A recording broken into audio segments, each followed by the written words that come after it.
नमस्कार, आप देख रहे हैं एनएमएफ न्यूज। आपके साथ मैं हूं भुवन शर्मा।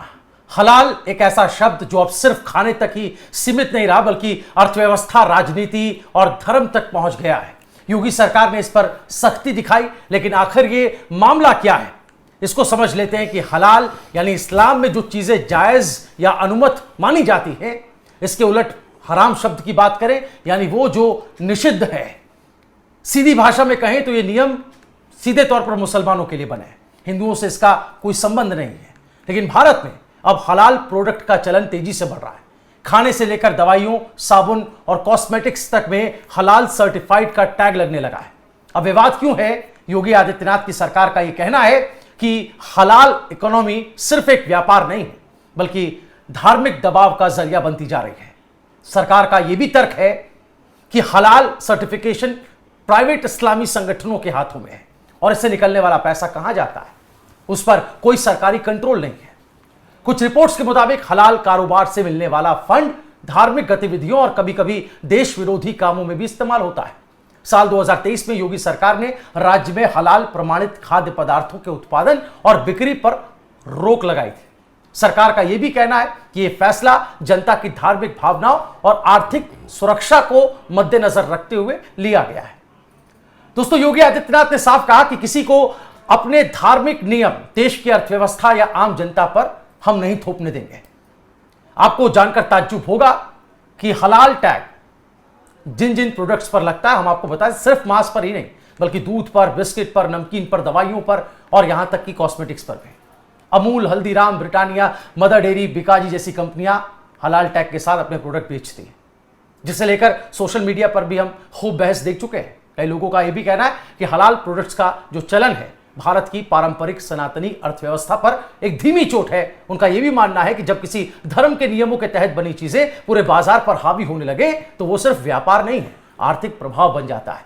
फिलहाल हलाल प्रोडक्ट्स पर बहस गर्म है और यूपी सरकार के फैसले के बाद ये मुद्दा देश भर में एक बड़ा राजनीतिक और सामाजिक विमर्श बन चुका है। इसी पर बात करेंगे इस वीडियो में। हमारे साथ वरिष्ठ पत्रकार संजीव चौहान जी हैं। बहुत बहुत स्वागत संजीव जी आपका हमारे स्टूडियो में। और ये जो मुद्दा है जिस पर लगातार आप भी कई बेबाक बातें कह चुके हैं, बता चुके हैं, इसकी बारीकी भी बता चुके हैं, हम आज सिलसिलेवार तरीके से एक एक मुद्दे पर बात करने जा रहे हैं। और जो अभी हमने भूमिका में कई सारी बातों का जिक्र किया है, हलाल पर जो एक्शन हुआ है उसकी जो अब कार्रवाइयां देखने को मिल रही हैं और जो रिएक्शंस आ रहे हैं राजनीतिक गलियारों में, उसको आप कैसे देख रहे हैं? राजनीतिक रिएक्शंस पर हम पहले बात करें तो विपक्ष एक अजीब सी स्थिति में फंस गया है, उस पर रिएक्ट कर भी नहीं सकता। अगर रिएक्ट करता है तो एक दायरे में फंसता है, नहीं रिएक्ट करता है तो दूसरे दायरे में फंसता है। बहरहाल ये जो पूरी अवधारणा है, पहले इस पर बात कर लेते हैं। तो इस पर अगर सरकार की तरफ से कड़ी कार्रवाई की जा रही है तो क्यों ना की जाए, सवाल ये है ना भुवन, क्योंकि ये एक धार्मिक अवधारणा अब एक इकोनॉमिक कॉन्सेप्ट बन चुकी है। कैसे आप किसी एक धर्म की धार्मिक प्रक्रिया को पूरी अर्थव्यवस्था पर लागू कर सकते हैं, वो भी मनमाने तरीके से। मतलब इतना ज़्यादा इस व्यवस्था का कारोबार फैल गया है जिसकी कहीं अकाउंटेबिलिटी नहीं है, जिसके फंड्स कहाँ जा रहे हैं उसका कोई हिसाब किताब नहीं है। तो कैसे और क्यों इसकी घुसपैठ हुई है हमारी इकोनॉमी में, तो इस पर अगर सरकार अंकुश लगाना चाहती है, संभावित खतरों को देखते हुए कि इस पैसे का इस्तेमाल कहाँ कहाँ किया जा रहा है, तो सरकार यहाँ पर गलत नहीं है। ये सरकार का पहला कर्तव्य होना चाहिए कि अगर कोई व्यवस्था उसकी व्यवस्था के पैरेलल खड़ी हो रही है और जिसको कोई देख नहीं रहा है, उसकी कारगुजारियों पर कोई नज़र नहीं रख रहा है, तो उस पर नज़र रखना बेहद ज़रूरी है। और ऐसे में जब हमारे समाज में ऐसे तत्व हैं जो गलत पैसे का गलत इस्तेमाल कर सकते हैं। बिल्कुल, भारत में हलाल की कोई जगह नहीं है, ये बात जो है वो अक्सर हम लोग को सुनाई दे रही है। जब से मुद्दा बहुत जोरों शोरों से उठना शुरू हुआ है, सीएम योगी आदित्यनाथ ने इसमें खुले तौर पर बयान दिया है। पहले एक थोड़ा सा हम समझ लेते हैं ग्राफिक्स के जरिए कि भारत में किस तरह हलाल की कोई जगह नहीं है। इसमें बात यह आती है क्योंकि हलाल पूरी तरह से इस्लामी विचारधारा पर आधारित है, इसलिए इसका भारत या उसकी अर्थव्यवस्था से कोई लेना देना नहीं है। बात यह भी है कि भारतीय वित्तीय, आर्थिक या व्यापारिक परंपरा में इसका कोई स्थान नहीं होना चाहिए। सवाल यह उठता है कि क्यों भारत के बहुसंख्यक हिंदू समुदाय को इस्लामी हलाल उत्पाद खरीदने के लिए मजबूर किया जाए। क्या मुसलमान अब सीधे सीधे अपने धार्मिक विश्वास हिंदुओं पर थोप रहे हैं? यह भी सवाल सोशल मीडिया पर लोग उठा रहे हैं। आरोप तो ये भी लगते हैं कि आतंकवादी फंडिंग, अवैध धर्म परिवर्तन, लव जिहाद, मदरसों में चल रही विध्वंसक शिक्षाएं और राष्ट्र विरोधी गतिविधियां, इन सब में हलाल अर्थव्यवस्था से आने वाले धन का उपयोग होता है। यहां तक कि दंगों और आतंकवादी मामलों में फंसे लोगों के कानूनी खर्चे में भी हलाल के पैसे से उसको पूरे किए जाते हैं, ऐसा भी आरोप है। यानी यहां तक कि एक मुक्त बाजार में ग्राहक को यह अधिकार होना चाहिए कि वो अपना पैसा कहां और कैसे खर्च करे। मुस्लिम विक्रेताओं को यह अनुमति नहीं दी जानी चाहिए कि वो अपने धार्मिक विश्वासों को भोले भाले हिंदू खरीदारों पर थोपे। अब सवाल यह है कि ये क्या हलाल की बिक्री इस्लामी विश्वास को फैलाने का एक चतुर माध्यम है? तो इस तरह की चर्चाएं, इस तरह के तर्क, इस तरह की बातें संजीव जी हम सोशल मीडिया पर भी देख रहे हैं, राजनीतिक गलियारों में भी इन मुद्दों पर बहस गर्म है। तो आपको क्या लगता है, क्योंकि इसे हिंदू वर्सेस मुसलमान के नैरेटिव से जोड़ रहा है विपक्ष, विरोधी दल, और ये कह रहे हैं और सरकार पर यह आक्षेप लग रहे हैं, अब जब मुद्दा एक खास समुदाय, एक खास धर्म विशेष के उस शब्द से है जो उसी धर्म विशेष में इस्तेमाल होता है, तो ये मुद्दा अपने आप ही मुस्लिम वर्सेस नॉन मुस्लिम बन जाता है। जी भुवन, यहाँ पर ये रंग जो दिया जा रहा है ये कहीं से जायज़ नहीं लगता, क्योंकि योगी आदित्यनाथ ने साफ साफ कहा है कि ये किसी धर्म के खिलाफ नहीं, बल्कि आर्थिक शुद्धता और राष्ट्रीय सुरक्षा इससे जुड़ी हुई है। तो अब आप ये कहिए कि एक समाज में तो सारी धर्म और सारी मान्यताओं के लोग रहते हैं। हमारे परिवेश में जो भारतीय एक सिस्टम है उसमें कुछ मानक हैं जो सरकार की तरफ से तय किए गए हैं। उन मानकों में या वो जो मानक संस्थाएं हैं उनके अंदर का कोई संस्था रजिस्टर्ड ही नहीं है और वो ऑपरेट कर रही है, और अब सिर्फ उसका मांस तक ही नहीं रह गया है उसका दायरा, अब वो तमाम और प्रोडक्ट्स पर, दवाइयों पर और चिप्स पर, इन सब पर भी हलाल की मार्किंग होने लगी है। तो एक तरह से एक पैरेलल इकोनॉमी बनाई जा रही है ना। इसको अगर एक जिहादी इकोनॉमी का कुछ लोग इसकी संज्ञा दे रहे हैं तो गलत नहीं है ना, क्योंकि हमारी इकोनॉमी एक राष्ट्रीय सिस्टम के तहत चलती है जो कि नियंत्रित होती है हमारी राष्ट्रीय संस्थाओं के माध्यम से। ये एक ऐसी इकोनॉमी पैदा हो गई है जो अपने हिसाब से चल रही है, अपने हिसाब से ये सर्टिफिकेट जारी कर रही है। 24,000 करोड़ का तो हिंदुस्तान में ही है, पूरी दुनिया में देखें तो 3 बिलियन का इसका कारोबार पहुंच गया है डॉलर्स का। तो एक सिस्टम अगर पैरेलली एग्जिस्ट कर रहा है और उसमें जो पैसा जा रहा है उसका कहीं जिक्र ही नहीं हो रहा है कि कहाँ जा रहा है। कोई संस्था ये बता ही नहीं रही है कि उस पैसे का कहाँ इस्तेमाल कर रही है, किन नेक कामों में खर्च हो रहा है, किन गरीब बच्चों की शिक्षा इससे करवाई जा रही है, कहाँ पर गरीब लड़कियों की से शादी करवाई जा रही है, या कोई अस्पताल खोले जा रहे हैं या कोई स्कूल खोले जा रहे हैं, कहाँ जा रहा है ये पैसा। तो अगर एक इतने बड़े अमाउंट का पैसा अनअकाउंटेबल है और सरकार उसको लेकर चिंतित है और पूरी दुनिया इसको लेकर चिंतित है, तो यहाँ पर अगर सरकार कोई सख्ती कर रही है तो हमारा एक सिस्टम है, भारत एक सिस्टम के तहत चलता है, उसमें इसको धर्म से जोड़ देना ये फिर गुमराह करने जैसी चीज़ है। और विपक्ष, देखिए जब से अभी योगी का जो बयान आया, गौर कीजिए, इस पर किसी बड़ी पार्टी का, किसी बड़े नेता का बयान आया नहीं है, क्योंकि उनकी स्थिति भी बड़ी अजीब हो गई है। अगर इसको कहते हैं कि ये सरकार ने गलत किया तो सीधे तौर पर उन पर आरोप लगता है कि वो एक धर्म विशेष का तुष्टीकरण कर रहे हैं। अगर वो चुप रहते हैं तो जो नैरेटिव है सरकार का वो और मजबूत हो जाता है। तो यहाँ पर तो एक तरह से विपक्ष को डिफेंसिव मोड में ला दिया है। बिल्कुल, ना उगलते बन रहा है ना निगलते बन रहा है, ऐसा मुद्दा हमें देखने को मिल रहा है। और एक अजीब सी स्थिति कई बार हो जाती है सियासत में जो अभी फिलहाल देखने को मिली है। और आपने दो बड़ी बातें कही, उन पर आएंगे। आपने इसके इकोसिस्टम की बात करी कि ये कैसे चलता है और इस पर नियंत्रण नहीं है, सबसे बड़ी बात जो कि ट्रांसपेरेंसी में एक बड़ी बाधा है। मैं इस पर आऊंगा संजीव जी, इस पर भी हम बात करेंगे, लेकिन उससे पहले ग्राफिक्स पे जरा ये समझ लेते हैं कि इसका जो धार्मिक पक्ष है वो क्या कहता है। इसमें हिंदू जो मंदिर है, जो प्रसाद जहां मिलता है, मंदिर प्रसाद, वहां पर कैसे गंदगी फैलाई जा रही है, इस तरह की भी घटनाएं आई हैं। कई घटनाओं में मुस्लिम विक्रेताओं को मंदिरों के प्रसाद में थूकते या पेशाब करते हुए भी पकड़ा गया, जो केवल हिंदू ही खरीदते हैं। उन्हें पता है कि सनातन धर्म में पवित्रता और स्वच्छता का अत्यधिक महत्व है। कई मुस्लिम मौलवियों ने यह स्वीकार किया है कि भोजन में थूकना इस्लाम में अनुमेय है और इसे छिपे तौर पर हिंदुओं को बेचे जाने वाले खाद्य पदार्थों में अपनाया जाता है। यह घृणित प्रथा हिंदू धर्म की पवित्रता को अपवित्र करने की भी एक साजिश है। तो यहां पर शक और सुबह दोनों खड़े होते हैं और ये इस तरफ जो है एक तरीके से हम पशुपेश की स्थिति में भी होते हैं संजीव जी कि जो हमारी मान्यताएं हैं, जो हमारी आस्था है, जिसे हम पवित्र पावन किसी भी कीमत पर उसको बरकरार रखना चाहते हैं, उसकी पावनता, उसकी पवित्रता, वहां अगर खिलवाड़ होता है तो शक सुबह और ज्यादा बढ़ जाता है। तो इसको आप कैसे देखते हैं? क्या वहां भी एक दखलंदाजी हो रही है? इसको भी रोकने के लिए एक पहल है? भुवन, धार्मिक मान्यता और परंपरा के नाम पर एक बहुत गंदा खेल खेला जा रहा है। ये जो थूकने वाली जो बात है, चलिए इसको ही अगर हम उदाहरण के तौर पर ले और ये कहाँ से आती हैं परंपराएं, उसे समझने की कोशिश करें तो कुछ हदीसों में ऐसा जिक्र आता है कि जब आपको लगता है किसी पर कोई नज़र है या शैतान का साया है, ये हदीस कहते हैं, तो वहाँ पर अगर आप अपने चेहरे को बाईं तरफ करके थूकने जैसी मुद्रा में, जिसमें थूक का इस्तेमाल नहीं है, अगर ऐसा करते हैं तो उससे कहा जाता है वो साया उतर जाता है। लेकिन वहाँ पर भी कहा यह जाता है कि आप सामने नहीं थूक सकते, काबा जिस दिशा में उस तरफ नहीं थूक सकते, दाईं तरफ नहीं थूक सकते।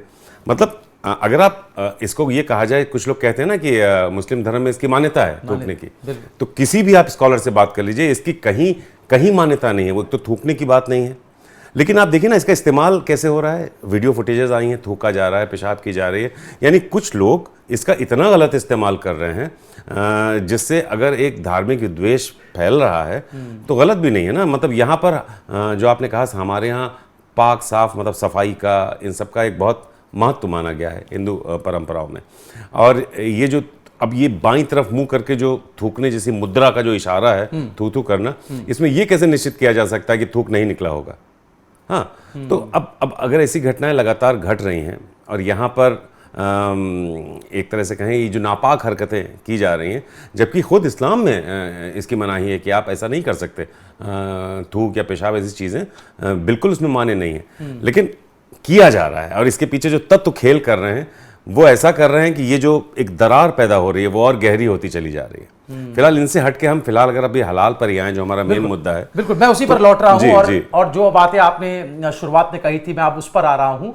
कैसे ये हिंदुओं की जो आर्थिक स्वतंत्रता है उस पर इसे हमला बताया जा रहा है। अर्थव्यवस्था पर तो हम पहले ये समझ लेते हैं कि हलाल न केवल राष्ट्र की अर्थव्यवस्था के लिए खतरा है, बल्कि हिंदू समाज की आर्थिक स्वतंत्रता पर भी इसे सीधा आक्रमण बताया जा रहा है। पहले जहां हलाल की अवधारणा केवल मांस तक सीमित थी, अब ये खाद्य पदार्थों, उपभोक्ता वस्तुओं और दवाओं तक भी पहुंच चुकी है, जिससे हिंदू पहचान और भारतीय अर्थव्यवस्था दोनों को एक तरह से चुनौती मिल रही है। तो इसको थोड़ा सा समझते हैं। जो हिंदू आर्थिक स्वतंत्रता है, संजीव जी, इस शब्द का क्या मतलब है और इससे इसको कैसे चुनौती मिल रही है, क्या आप मानते हैं?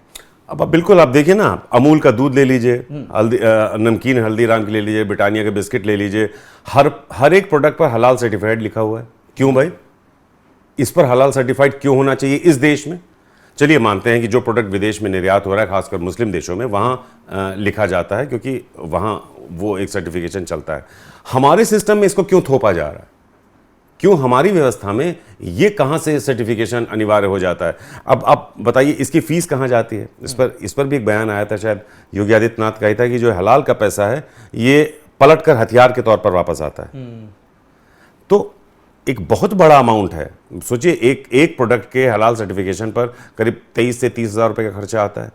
3 साल का करीब 60 हज़ार रुपये लेते हैं एक कंपनी से, और हर कंपनी अब करवा रही है, क्योंकि अगर उसको इस समाज में बेचना है तो हलाल सर्टिफिकेशन होना चाहिए, क्योंकि एक तबका है जो अब हलाल सर्टिफाइड प्रोडक्ट्स ही देखने लगा है। तो अगर इस पर अभी रोक नहीं लगाई गई, जो योगी आदित्यनाथ ने लगाई है, तो ये तो एक व्यवस्था बन जाएगी ना, एक पैरेलल इकोनॉमी खड़ी हो जाएगी, और ये पैरेलल इकोनॉमी पलट कर डैमेज हमें ही करने वाली है। अगर इसको लेकर पूरी दुनिया में ये अगर जांच का विषय है तो गलत नहीं है, क्योंकि किसी भी इकोनॉमी के पैरेलल कोई भी इकोनॉमी खड़ी होती है तो जो मेन इकोनॉमी है उसको खतरा पैदा होता है, चाहे वो ड्रग इकोनॉमी हो, चाहे हलाल इकोनॉमी हो, क्योंकि ये सारी इकोनॉमीज देश की जो अर्थव्यवस्था है उस पर एक खतरा है, और इन पर जितना जल्दी हो सके रोक लगना बहुत ज़रूरी है। और हमारे अपने आर्थिक सिस्टम में तो इसकी कोई जगह होनी भी नहीं चाहिए। तो सरकार अगर सख्त कदम उठा रही है, जायज़ है। अब वो वाला मुद्दा उठाते हैं जिसका जिक्र आपने किया कि ये एक कंट्रोल के अंदर, एक कंट्रोल मैकेनिज्म में ये नहीं आ रहा है, और इस वजह से एक ट्रांसपेरेंसी भी इसकी पता नहीं चल पा रही कि ये जो नेक्सस है इसमें कौन कौन शामिल है, और इसके थ्रू जो चैनलाइज होता है पैसा वो जा कहाँ रहा है, क्योंकि उस पर कई तरह के डाउट्स होते हैं। मैं थोड़ा उस पर बात कर लेता हूँ। ग्राफिक्स देख लेते हैं कि हलाल पर कोई जो है वो कंट्रोल नहीं है, और हलाल ट्रेडिंग की कोई सरकारी प्रमाण व्यवस्था नहीं है। ये पूरी प्रक्रिया निजी इस्लामी संस्थाओं द्वारा चलाई जाती है। हलाल इंडिया जैसी निजी मुस्लिम संस्थाएं बड़ी रकम लेकर प्रमाण पत्र देती हैं। सरकार की ओर से इस पर कोई निगरानी या नियमन यानी रेगुलेशन किसी तरह का नहीं है। तो ये बहस संजीव जी आएगा कि ये कंट्रोल वाली बात अचानक से, और ये तो काफ़ी वक्त पहले से ये चीज़ें चल रही हैं, और अचानक से इस तरह के विषय उठने क्यों शुरू हो गए, और जब ये शुरुआत हुई तब इस पर क्यों नहीं ध्यान दिया गया और ये कहां से इसकी बयार बही और ये इतने बड़े पैमाने पर कैसे फैल गया? इसके साथ साथ ये सवाल भी उठ रहा है, कितनी संस्थाएं हो गई जो हलाल का सर्टिफिकेट बांट रही हैं? कोई हलाल बोर्ड सरकार से मान्यता प्राप्त नहीं है। ये सर्टिफिकेट कुछ निजी मुस्लिम ट्रस्ट या कुछ एनजीओज हैं जो आपको देते हैं। अच्छा, अब हर वो कंपनी जिसको हलाल सर्टिफाइड लिखना है अपने प्रोडक्ट पर, उन्हें इनको फीस देनी पड़ती है, फिर उसका सर्टिफिकेट चार्ज है, उसका वार्षिक रिन्यूअल है, और अलग अलग प्रोडक्ट पर जो जांच होती है उसकी फीस भी अलग अलग निर्धारित की हुई है। मतलब एक पूरी व्यवस्था एक सिस्टमेटिक तरीके से चल रही है। और अब हालत ये पहुंच गई है कि ये पैसा आखिर कहाँ जाता है? मदरसे और धार्मिक संस्थाओं में जाता है, क्योंकि उनका कहना ये है कि ये हम अपने मदरसे चलाने में और अपनी धार्मिक संस्थाओं में इस पैसे को खर्च करते हैं। लेकिन क्या इसके पुख्ता सबूत वो दे पाते हैं? क्या ये जो एक कट्टरपंथी ताकतें हैं या जो एंटी नेशनल फोर्सेस हैं, क्या उन तक नहीं पहुंच जाता है? क्या पूरी कमाई जो उनकी होती है उसका पूरा रिकॉर्ड वो सरकारी संस्थाओं को देते हैं कि उनको कितनी कमाई हो रही है? अच्छा, आरोप ये भी लगते हैं कि इसका इस्तेमाल धर्मांतरण और इन सब चीज़ों में भी होता है। बहराइच वाला केस आपको याद ही होगा, अभी जो चांगुर बाबा वाला हुआ है उसमें भी इस तरह के आरोप आए थे। दंगों और इस तरह की जो एंटी नेशनल एक्टिविटीज़ हैं उनमें भी इस पैसे का इस्तेमाल हो सकता है। अच्छा, दूसरा, ये पैसा जो है ये चैरिटी के नाम पर विदेश में ट्रांसफ़र भी हो रहा है। मतलब पैसा यहां पर लेके इसको आप ज़कात या चैरिटी फंड के नाम पर आप इसको मध्य पूर्व या दूसरे देशों में भी भेज सकते हैं, और ऐसे जांच रिपोर्ट में ऐसे मामले भी सामने आ रहे हैं। तो एक तरह से ये पैसा आगे एक धार्मिक लॉबी के जो प्रोपेगेंडा है उसमें और उसके और कामों में इस्तेमाल हो रहा है। तो ये एक जो पूरी इकॉनमी है, इसको हमारे देश के परिप्रेक्ष्य में हम देखें तो और प्रदेश में, उत्तर प्रदेश में खासतौर पर अगर योगी सरकार ने इस पर सख्ती दिखाई है तो इस पर जितना जल्दी हो सके जितनी सख्ती की जाए उतना ज़रूरी है, क्योंकि एक व्यवस्था हमारे देखते देखते ठीक ठाक फ्लरिश कर गई है।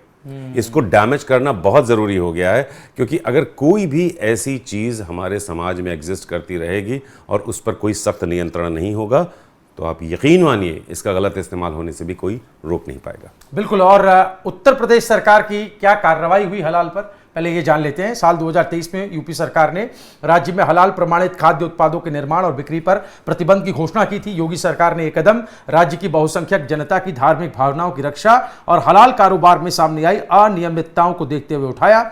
सीएम योगी आदित्यनाथ ने लोगों को हलाल उत्पादों के खतरों से आगाह कर केवल अपना संवैधानिक कर्तव्य निभाया, यानी कि समाज की धार्मिक आस्थाओं और आर्थिक सुरक्षा की रक्षा करना। इस पर हम बात करेंगे, लेकिन उससे पहले मुख्यमंत्री योगी आदित्यनाथ ने क्या कुछ कहा है ये सुन लेते हैं। आप जब कोई सामान खरीदते हैं तो सामान खरीदते समय एक चीज जरूर देखिए, क्या उसमें हलाल सर्टिफिकेशन तो नहीं लिखा हुआ है। यानी हर वस्तु में हलाल सर्टिफिकेशन हमने यूपी में बैन किया है। मुझे लगता है कि आज यूपी के, उत्तर प्रदेश के अंदर कोई उसको खरीदने का या कोई बेचने का दुस्साहस नहीं करेगा। लेकिन आप आश्चर्य करेंगे, साबुन का भी हलाल, कपड़े का भी हलाल, दियसलाई का भी हलाल। मैं बहुत चक था, एक अधिकारी बोला साहब इसमें, मैंने कहा भी देखो नहीं नहीं नहीं एक षड्यंत्र है भाई। मैंने कहा माचिस तो झटका वाला है, आप एक झटके में लगाएंगे तो तभी आग जलेगा, आप हलाल करते रहेंगे तो कभी जलेगी नहीं वो माचिस। तो मैंने कहा इससे बड़ा झूठ क्या हो सकता है। आप सोचो, और हमने जब कार्रवाई प्रारंभ की 25,000 करोड़ रुपए देश के अंदर हलाल सर्टिफिकेशन से होता है, और भारत सरकार की या राज्य सरकार की किसी भी एजेंसी ने उन्हें मान्यता नहीं दी है। ये सारा का सारा पैसा आतंकवाद के लिए, लव जिहाद के लिए और धर्मांतरण में दुरुपयोग होता है, और इसीलिए उत्तर प्रदेश ने इसके खिलाफ बड़ी कार्रवाई प्रारंभ की है कि हलाल सर्टिफिकेशन के नाम पर भारत के उपभोक्ताओं का शोषण करने वालों के खिलाफ सख्त कार्रवाई होनी ही चाहिए। और इस कार्यक्रम को हमें भी सतर्कतापूर्वक देखना चाहिए। कोई सामान खरीदते हैं तो जरूर देखिए कि जीएसटी हमें देना है, लेकिन यह भी देखिए कि हलाल सर्टिफिकेशन के नाम पर एक फूटी कौड़ी भी नहीं देनी चाहिए, क्योंकि जितना पैसा जाएगा ये सभी के सभी पैसा आपके खिलाफ षड्यंत्र में वह जाने वाला है, और यही होता है। और ये बड़ा षड्यंत्र किस स्तर पर हो रहा है, छांगुर एक नमूना के रूप में जलालुद्दीन को हम लोगों ने बलरामपुर में गिरफ्तार करके जेल के अंदर भेजा है। तो संजीव जी, ये सीएम का हमने बयान भी सुन लिया जो लगातार चर्चाओं में है, और हमने वो कार्रवाई का भी हवाला दिया जो 2023 में हुई थी। उसके बाद सीएम ने खुले मंच से जो बातें कही हैं उस पर भी कहीं ना कहीं हम देख रहे हैं कि लोगों में एक मत होता लोग नजर आ रहे हैं। सोशल मीडिया पर इसको लेकर के अभियान भी चलाना। नहीं तो भुवन, डर हैं इससे जुड़े हुए, वाकई कई सारे डर हैं। अगर योगी आदित्यनाथ इसको लेकर चिंतित हैं तो गलत नहीं है, क्योंकि ये एक अनरेगुलेटेड इकोनॉमी है पूरी। अच्छा, FCRA जो फॉरेन कंट्रीब्यूशन रेगुलेशन एक्ट है, उसके तहत इसकी निगरानी नहीं की जा सकती इस पैसे की। आप पॉइंट दर पॉइंट अगर आप समझें, ये पैसा बैंकिंग सिस्टम से गुजरता जरूर है, लेकिन ये चैरिटी और डोनेशन इस तरह के तौर पर गुजरता है, यानी ट्रैकिंग इसकी मुश्किल होती है। अच्छा, सरकार ये नहीं बताती कि कंपनियां जो हलाल सर्टिफिकेट ले रही हैं उनसे कुल कितनी वसूली हुई, यानी ना कोई टैक्स रिकॉर्ड है, ना इनकी कोई ऑडिट रिपोर्ट है, ना इनकी कोई रेवेन्यू ट्रैकिंग है, कुछ भी नहीं हो रहा है और ये इकॉनमी बढ़ती ही चली जा रही है। तो ये अपने आप में चिंता की बात तो है कि विशेषज्ञ कहते हैं कि एक तरह से ये अपने देश के अगर हम कॉन्टेक्स्ट में कहें तो ये एक अनरेगुलेटेड इकॉनमी है जो लगातार हर दिन बढ़ती चली जा रही है। तो इसको वाकई अगर इसको टेरर फंडिंग से और तमाम और चीज़ों से जोड़ा जा रहा है तो ये डर जायज़ है और होना भी चाहिए, क्योंकि जब स्थितियां विकराल हो जाएंगी क्या तब हम इस पर सोचेंगे। सही बात है। और भारत की जो उपभोक्ता संस्कृति है, जो हमारी जो अर्थव्यवस्था है, उस पर ये कितनी गहरी पैठ रखता है, इस पर ये मुझे लगता है बात करने का वक्त आ गया है। पहले हम थोड़ा ग्राफिक्स देख लेते हैं इस बारे में क्या कुछ जानकारी जो है वो है। आज हलाल उत्पाद भारत की उपभोक्ता संस्कृति पर हावी हो चुके हैं। कुछ उदाहरण हम आपके सामने रखते हैं भारत में हलाल प्रमाणित खाद्य उत्पादों की, जिसका हमने शुरुआत में भी जिक्र किया। Amul, Nandini, Haldiram, Bikaji, Britannia, Mother Dairy, Desai Foods, Godrej, Real Good Meat आदि इसमें शामिल हैं। इसके अलावा मांस, पोल्ट्री और खजूर के अलावा अब हलाल प्रमाणन दवाओं, सौंदर्य प्रसाधनों यानी कॉस्मेटिक्स और अन्य उपभोक्ता वस्तुओं तक भी ये फैल चुका है। तो प्रोडक्ट्स की तो भरमार है जिसमें ये हलाल प्रमाणित सत्यापित जो है वो लग करके छप करके आ रहा है। मेरे जहन में एक सवाल है, FSSAI एक फूड के लिए एक हमारी अथॉरिटी है जो बनाई गई है और उसी का हम लोग अब तक सर्टिफिकेशन देखते रहे हैं किसी भी उसमें। तो ये एक समानांतर एक ऐसी संस्कृति को शामिल कर देना, आपको क्या लगता है? और उसका अर्थव्यवस्था पर ये जो हमने अभी हवाला दिया वो कितना गहरी पैठ रखती है?